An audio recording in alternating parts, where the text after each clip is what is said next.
Brace B to God. கர்த்தருடைய நாமம் மகிமைப்படுவதாக. எங்களை அதிகமாய் நேசிக்கிற எங்களை அன்பின் பரம தகப்பனே, இந்த கிருபையான கர்த்தாவே, காலை விளைக்காய் மக்களுக்கு நன்றி செலுத்துகிறோம். இந்த காலை விளையில் உண்மை துதித்து பாடி ஆராதித்து இந்த நாளிலே நாங்கள் தியானிக்கும்படியாக கர்த்தர் எங்களுக்கு கொடுக்கிற வார்த்தைக்கு நேராக கடந்து போகவும், கர்த்தர் நீ கர்த்தாவே செய்த நன்மைகளை உம்முடைய கர்த்தாவே வசனத்துக்கு சாட்சியாக சொல்லி உடைய நாமத்தை மகிமைப்படுத்த கர்த்தர் உதவி செய்வீராக. இயேசுவின் நாமத்தில் ஜெபிக்கிறோம் எங்கள் ஜீவனுள்ள நல்ல பிதாவே. ஆமென், ஆமென், ஆமென். எப்படி பாடுவேன் நான் என் இயேசு எனக்கு செய்ததை? எப்படி பாடுவேன் நான் என் இயேசு எனக்கு செய்ததை? ஆயுள் முழுவதும் என் கர்த்தருக்காய் ஆத்தும ஆதாயம் செய்வேன். ஆயுள் முழுவதும் என் கர்த்தருக்காய் ஆத்தும ஆதாயம் செய்வேன். கடந்து வந்த பாதையில் கண்மணி போல் காத்திட்டேன். கடந்து வந்த பாதையில் கண்மணி போல் காத்திட்டேன். கடுகளவும் குறை வைக்காமலே அதிகமாய் ஆசீர்வதித்தேன். அதிகமாய் ஆசீர்வதித்தேன். எப்படி பாடுவேன் நான் என் இயேசு எனக்கு செய்ததை? ஆயுள் முழுவதும் என் கர்த்தருக்காய் ஆத்தும ஆதாயம் செய்வேன். ஆத்தும ஆதாயம் செய்வேன்.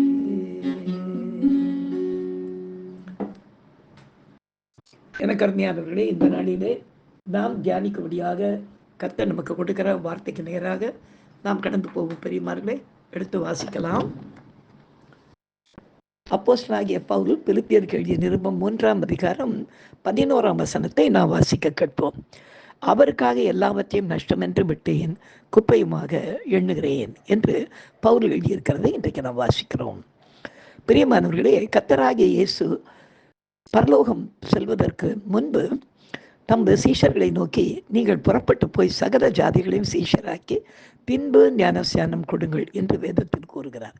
எனவே புறப்பட்டு போகிற நாம், அதாவது ஆத்மாதாயம் செய்யும்படியாக புறப்பட்டு போகிற நாம், முதலில் நாம் சீஷராக மாறவில்லை என்றால் நாம் சந்திக்கிற ஜனங்களை எப்படி சீஷராக்க முடியும்?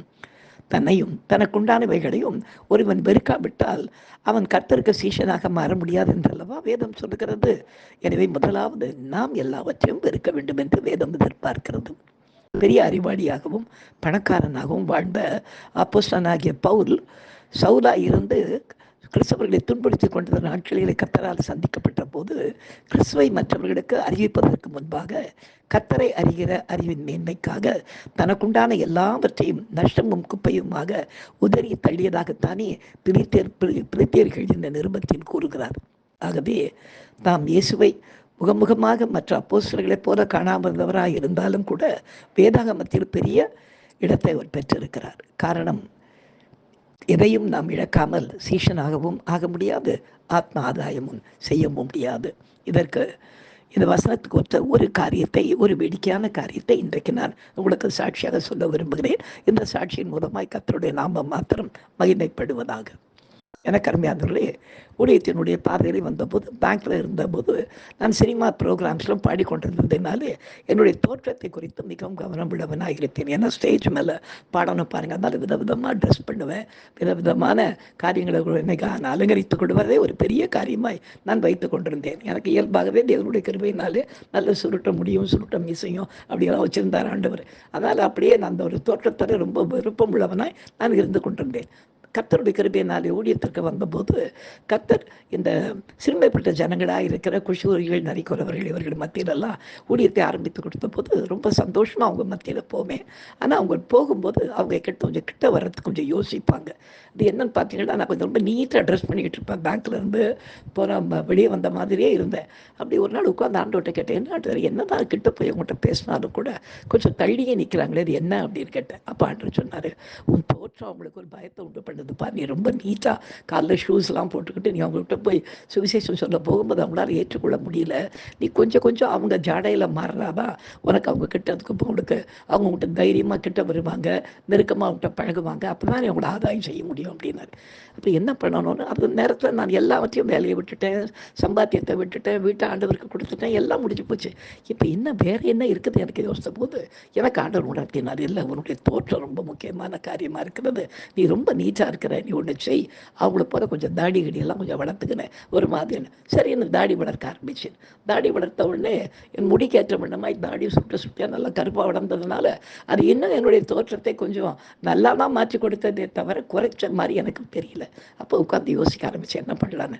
அப்போ ஒருத்தர்கிட்ட நான் பேசிக்கிட்டு இருக்கும்போது, ஏங்க இந்த நம்ம முகத்தோற்றத்தை வந்து மாற்றணும்னா கொஞ்சம் வயசான தோற்றம் வரணும்னா என்ன பண்ணணும்? அது வயசான தோற்றம் வரணும்னா தம்பி உங்களுக்கு தானாக வந்து முடியெல்லாம் நரைக்கணும் அப்படின்னாரு.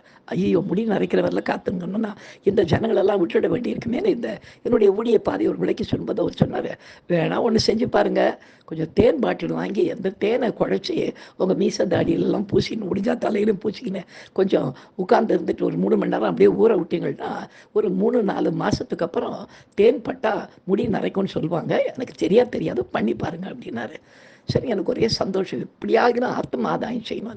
நமக்கு இப்போ இருக்கிறதே இது ஒன்று தான், வேறு ஒன்றும் கிடையாதுன்னு சொல்லிட்டு இன்றைக்கி நம்ம வாஸ்தம் பாருங்கள். எனக்கு லாபமாக இருந்த விளைவைகளோ அவருக்காக அதை நான் நஷ்டம் என்று விட்டேன், குப்பையுமாக எண்ணுகிறேன் என்று சொல்லப்பட்ட வார்த்தையின்படியாக இந்த குஷ்ரோகிகளையும் நரிக்குறவர்களை எப்படியாவது கத்திரத்தில் கொண்டு வரதுக்கு இது ஒரு நல்ல வழின்னு சொல்லி அப்பொழுது நான் கொஞ்சம் தேன் வாங்கி வச்சுக்கிட்டு தினமும் ராத்திரியில் அந்த தேனை கையில் குடைச்சி என்னுடைய தாடியில் மீசைங்க தலையெல்லாம் பூசி உட்கார்ந்துக்கும் போது என் கருணை இல்லத்தில் என் கூட இருந்த பிள்ளைங்கள்லாம் என்னை பார்த்து சிரிப்பாங்க. ஐயா, எல்லாரும் ஸ்டேஜ் மேலே போகும்போது அழகாக ட்ரெஸ் பண்ணின்னு இருக்கிற வெள்ளை முடியும் கருப்பு முடியும் ஆக்கிக்கிட்டு டை அடிச்சுக்கிட்டு போவாங்கன்னா நீங்கள் என்ன அப்படி பண்ணிக்கிட்டு இருக்கீங்க அப்படின்னு நான் சொன்னேன்.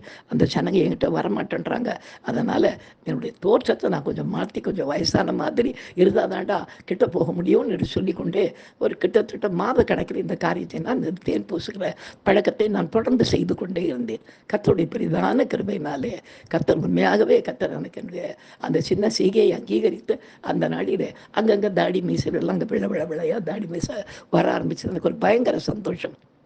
பிற்பாடு கர்த்தருடைய கிருபையினாலே கர்த்தர் சொன்ன பிரகாரமே, அவர் சொன்ன காரியம் பாருங்கள், அவர் சொன்ன பிரகாரமே எனக்கு லாபமாக எனக்கு எதெல்லாம் நல்லதாக இருந்ததோ அதையெல்லாம் நான் விட்டபோது கர்த்தர் ஆத்மாதாயம் செய்யும்படியாக கூட்டமாக குஷ்ரோகிகளையும் நரிக்குறவர்களையும் அரவாணிகளையும் கர்த்தர் ஞானஸ்தான பெற கர்த்தர் கிருபை செய்தார். அப்போ ஒரு தடவை போயிருந்தப்ப ஒரு நரிக்குறவர்கள் மத்தியில் போயிருந்தப்போ அவங்க என்னை பார்த்துட்டு கேட்டாங்க, ஐயா இப்படி தாடி மிஸ்லாம் வச்சுருக்கிறது அவங்கள பார்த்தா நீங்கள் எங்கள் ஜாதியா அப்படின்னு கேட்டாங்க. நான் சொன்னேன், ஆமாப்பா உங்கள் ஜாதி தான் சொல்லி சந்தோஷமாய் ஊழியத்தை தொடர்ந்து செய்ய கர்த்தர் உதவி செய்தார். எனக்கு அருமையானவர்களே, நாம் எதையுமே விடாமல் ஆத்மாதையும் செய்யணும் அப்படின்னு நினச்சா அது கொஞ்சம் கடினமான ஒரு காரியம். ஏனென்றால் வேதம் தெளிவாய் சொல்லுகிறது, நாம் முதலே சீஷர்கள் ஆய் நமக்கு உண்டானவைகளை வெறுக்காவிட்டால் மற்றவர்களை நாம் சீஷர்களாய் மாற்ற முடியாது.